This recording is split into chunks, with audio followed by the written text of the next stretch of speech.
Hi, everyone. My name is Anna, and welcome to the Reverent Wisdom of a Meme. Today's message is You were made intentionally by God. Ephesians 2:10 says, For we are God's handiwork, created in Jesus Christ to do good works, which God prepared in advance for us to do. Have you ever wondered why God made you? I wondered a lot about that as a kid, but as an adult, I had kind of lost my wonderment.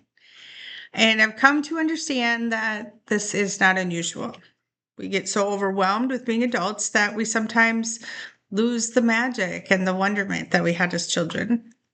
By the time we're adults, we struggle with this exact answer. But knowing our purpose and meaning helps us to find direction as we settle into aging. When we become parents and up until our 40s, or maybe even for some their 50s, we're short on time. We're raising kids, working, being the coordinators of our homes, and running from gymnastics to baseball practice. There's groceries to buy, bathrooms to clean, and music concerts to attend.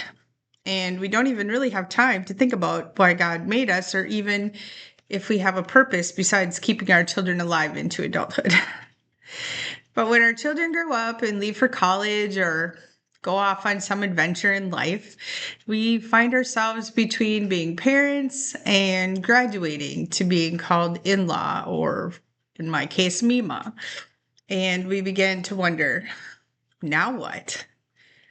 Well, this is a time that most people start asking, what am I supposed to do now?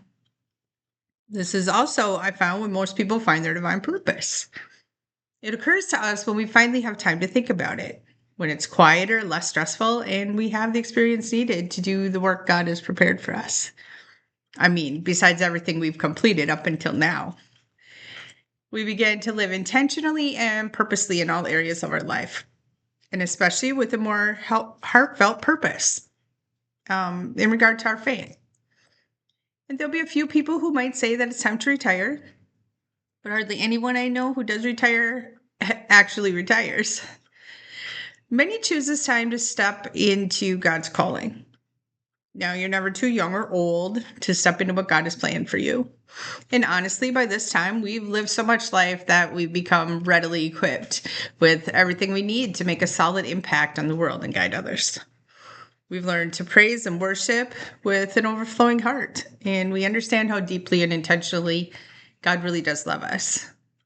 And we've seen enough small miracles by now to be great disciples, and we can readily trust that we have the strength to fulfill our calling. So if you're at that in-between stage in your life, wondering what to do with your time, it just might be that you're on the verge of a great and wonderful calling to serve others, to fulfill the dreams and desires that God put in your heart even before you were born, and to find your purpose and meaning in loving and glorifying God through His unconditional love. If this resonated with you, please visit my website at www.evolve1111.org, and please like and share my post. We're on YouTube. You can find the video version of the Reverent Wisdom of a Meme there, so check it out. And don't forget to visit our Facebook page. Thank you for your donations to my divine mission and for helping me to keep my message alive. I will see you next time.